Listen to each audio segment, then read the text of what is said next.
आप देख रहे हैं मुरादाबाद टाइम्स न्यूज, हर कदम सच के साथ।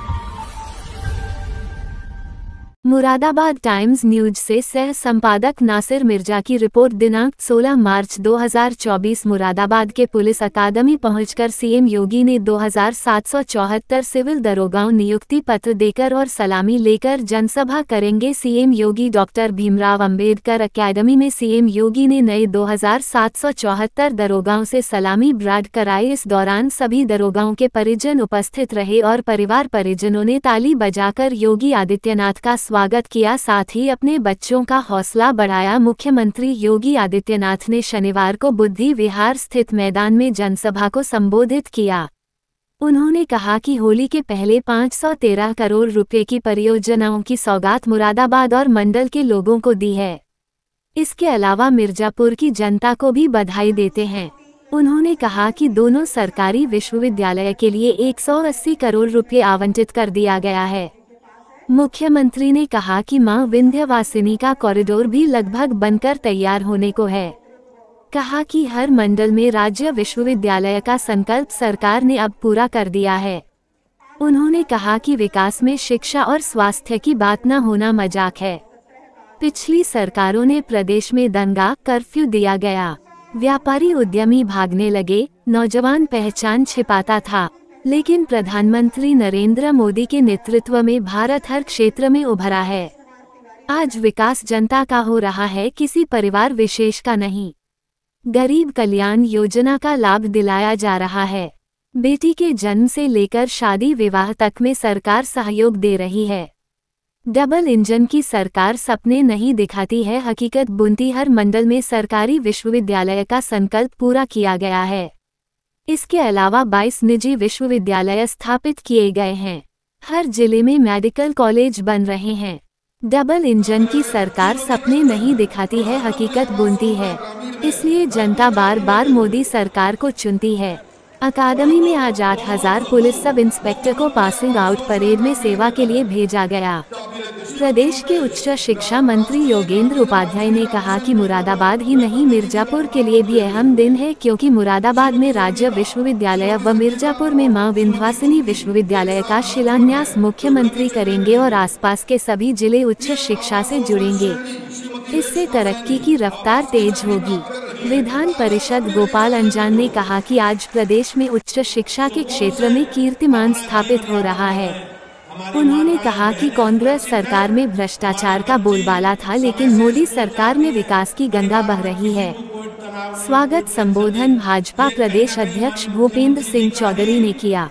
उन्होंने कहा कि मुख्यमंत्री ने मुरादाबाद की वर्षों पुरानी मांग सरकारी विश्वविद्यालय की स्थापना करने की घोषणा कर उसके लिए पिछले साल बजट आवंटित कर दिया। आज उस विश्वविद्यालय का शिलान्यास हो रहा है, ये बड़ा उपहार है। आज उत्तर प्रदेश बीमारू राज्य नहीं, देश की दूसरी सबसे बड़ी अर्थव्यवस्था के रूप में उभरा है। मुरादाबाद मंडल सहित पूरे प्रदेश में लोग सुरक्षित हैं और सुकून से जीवन जी रहे हैं। प्रदेश सरकार ने गन्ना मूल्य का भुगतान समय से करा रही है। चीनी मिल समय से चल रही है। किसानों के लिए मुफ्त बिजली की सुविधा सरकार ने दी है।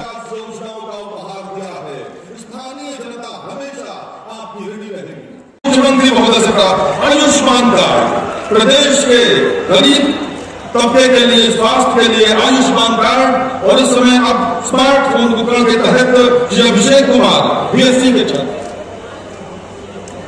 के सिरमौर बनकर के नेतृत्वकर्ता के रूप में स्थापित होगा। बहनों और भाइयों, इसीलिए तो प्रधानमंत्री जी कहते हैं कि हमारा एक ही संकल्प होना चाहिए। क्या होना चाहिए? हमारा संकल्प विकसित भारत। क्या होना चाहिए? हमारा संकल्प विकसित भारत, और विकसित भारत के लिए विकसित उत्तर प्रदेश आवश्यक है, और विकसित उत्तर प्रदेश के लिए विकसित गोंडा भी आवश्यक है, और विकसित गोंडा के लिए ही यहां की सड़कों को 4 लेन के साथ जोड़ने की कार्रवाई आगे बढ़ रही है। विकसित भारत के लिए ही गोंडा में मेडिकल कॉलेज दिया गया है। विकसित भारत के लिए ही ये 1700 करोड़ रुपए की परियोजनाएं यहां पर आई हैं। विकसित भारत के लिए ही वनटांगिया समुदाय को आजादी के बाद पहली बार इस डबल इंजन सरकार ने न्याय देने का काम किया है।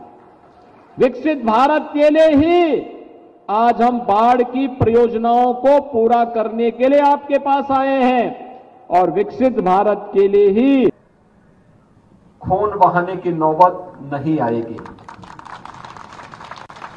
यानी प्रशिक्षण के दौरान आपने जितनी मेहनत, परिश्रम और लगन के साथ अपने आप को साबित किया होगा, वह आगामी 30-35 वर्षों तक निरंतर आपको इस सेवा के लिए योग्यतम साबित करता रहेगा। मुझे बताते हुए प्रसन्नता है कि विगत 7 वर्ष के दौरान हमने प्रदेश में पुलिस प्रशिक्षण की क्षमता को लगभग 3 गुना किया है। मुझे जानकर के प्रसन्नता हुई कि प्रशिक्षण के दौरान यहां पर न केवल कानून व्यवस्था, विधि और मानवाधिकारों के बारे में, बल्कि police regulation, cyber crime, forensic science इत्यादि से जुड़े हुए महत्वपूर्ण मुद्दों पर भी इन नए प्रशिक्षुओं को अवगत कराया गया ताकि पुलिस बल की कार्यप्रणाली